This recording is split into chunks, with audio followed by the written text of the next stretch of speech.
नाज़रीन, बिल-आखिर आज पीटीआई के लिए रिलीफ का दिन आ ही गया। जुम्मतुल मुबारक का दिन उनके लिए बहुत ज़्यादा मुबारक बन के आया पीटीआई के लिए। जिस केस के लिए वो जद्दोजहद कर रहे थे और जो उनका बयानिया था कि ये केस ही नहीं है और खान साहब को ज़मानत दी जाए।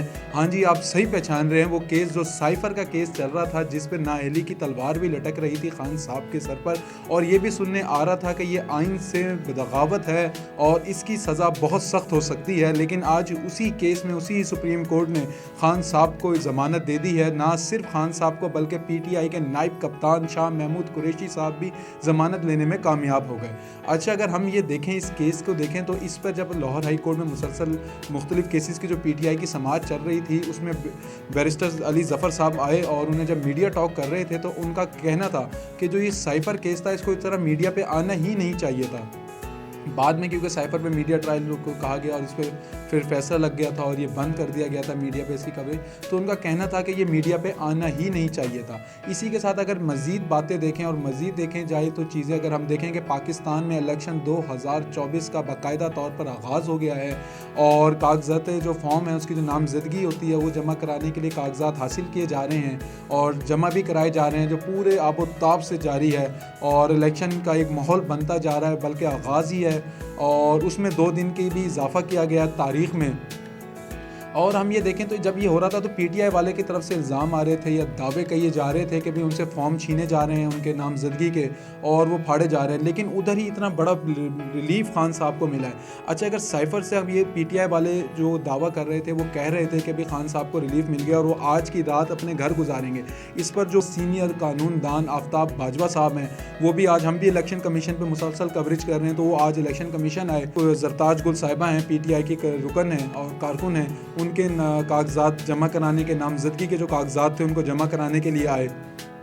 तो इसी दौरान उन्होंने मीडिया गुफ्तगू की और साइफ़र के हवाले से बातचीत की। उनका कहना था साइफ़र तो था ही बोगस, इस पे क्या फ़ैसला आता, इस पे क्या समाअत होनी थी, ये बोगस केस था और इस पे यही होना था। मज़ीद उनका कहना था कि हम साइफ़र पे केस दायर करने जा रहे हैं। अब एक केस पीटीआई भी दायर करेगी, लेकिन अब वो केस होगा शहबाज शरीफ और उनकी काबीना पर। उनका कहना है कि जब ये साइफ़र अमरीकी अखबार की ज़ीनत बना तो जब शहबाज शरीफ की हुकूमत थी और 150 दिन शहबाज शरीफ के पास ये साइफ़र रहा।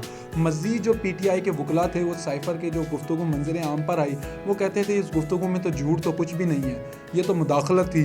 खान साहब ने भी एक बड़ा मजबूत बयानिया बनाया, उनका भी यही कहना था ये मुदाखलत है, मैं तो मुदाखलत को अवाम के सामने ला रहा हूँ। जबकि उनके मुखालफिन कहते थे कि भाई ये जो दो मुल्कों के रवाबित होते हैं, जो इस साइफ़र आता है, जो ये केबल आती है, इसको इस तरह मंजर आम पर नहीं लाया जा सकता।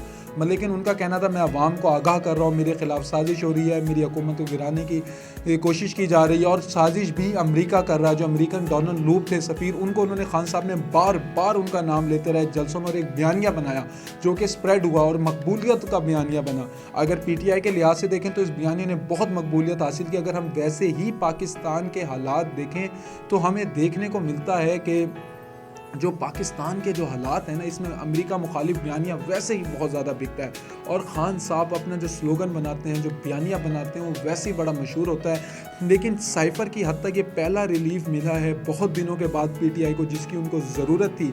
और अब ये दावे किए जा रहे हैं कि अगर इसी तरह का ये सिलसिला जारी रहा तो बहुत जल्द इलेक्शन कैंपेन में खान साहब रोडों पर नज़र आएंगे। और पीटीआई ये दावा कर रही है कि हम खान साहब को, जो उनकी वकला टीम है, उनको दावा कर रही है कि हम खान साहब को वापस इलेक्शन के मैदान में लाएंगे। क्योंकि जब आरओएस के ख़िलाफ़ जब एप्लीकेशन दायर की गई थी जस्टिस बाकिर अली नसवी की अदालत में और ये ऐसी बातचीत हुई तो उधर भी ये सिलसिला चल रहा था जब सुप्रीम कोर्ट ने इसके ख़िलाफ़ फैसला दिया और आरओएस का, वो उस पर बैरिस्टर अली ज़फ़र साहब थे, उनके बड़े वकील हैं, तो उनका भी दलाइल, उन्हें भी ऐसे बातचीत करते हुए उन्होंने कहना था कि अगर हमारी इस रेफरेंस की वजह से इलेक्शन डिले होता है तो हम रेफरेंस उठा लेते हैं। मतलब पीटीआई ने इंटरेस्ट शो कराया इलेक्शन में।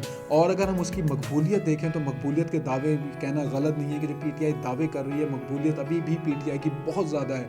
अगर चाहे सोशल मीडिया की हद तक, मुखालफिन तो ये कहते हैं कि सोशल मीडिया की हद तक है, लेकिन ग्राउंड रियलिटी पे भी उनकी मकबूलियत है और ये एक हकीकत है जिसको एक तस्लीम करना चाहिए कि ग्राउंड रियलिटी पे उनकी मकबूलियत बहुत ज़्यादा है। بہت زیادہ نابیو تو اتنی ہے کہ وہ الیکشن لڑ سکتے ہیں، خان صاحب کی غیر موجودگی میں الیکشن لڑ سکتے ہیں، اور اب یہ تو وقت ہی بتائے گا۔ 8 فروری کو الیکشن ہے۔ سائفر کیس کا پہلا ریلیف پی ٹی آئی والوں کے لیے بہت بڑی خوشخبری بن کے آیا۔ ان کو سننے میں یہ بھی آیا ہے کہ جو پی ٹی آئی کی وکلا ٹیم تھی جس میں بڑے بڑے نام تھے وہ اڈیالہ جیل کی طرف روانہ ہو گئے تھے، اور ان کی کوشش تھی کہ خان صاحب کو باہر نکالا جائے، اور مزید یہ تھا کہ آج کی رات خان صاحب اپنے گھر میں گزاریں۔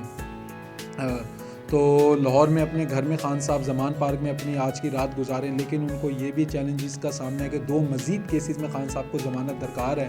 ایک 190 ملین پاؤنڈ کا جو کیس ہے ان پہ کرپشن کا، اور ایک ان کا ریفرنس ہے ایک اور نیب کا اور توشہ خانہ کا، بلکہ نا توشہ خانہ کا ان کا ہے جو گھڑیاں آئی تھی کہ بکی ہیں یہ نہیں، اور اس پہ بھی ان پہ ضمانت چاہیے۔ لیکن دیکھنا یہ کہ الیکشن سے پہلے، اب تو یہ صرف چیز الیکشن سے پہلے خان صاحب کیا میدان میں ہوں گے کہ نہیں۔ اپنی قیمتی رائے سے ہم کو آگاہ رکھیں، ہمارے چینل کو سبسکرائب کریں اور ویڈیو کو زیادہ سے زیادہ شیئر کریں، اور اسی کے ساتھ اپنے میزبان کو دیں اجازت۔ ملتے ہیں ایک نئے پروگرام کے ساتھ۔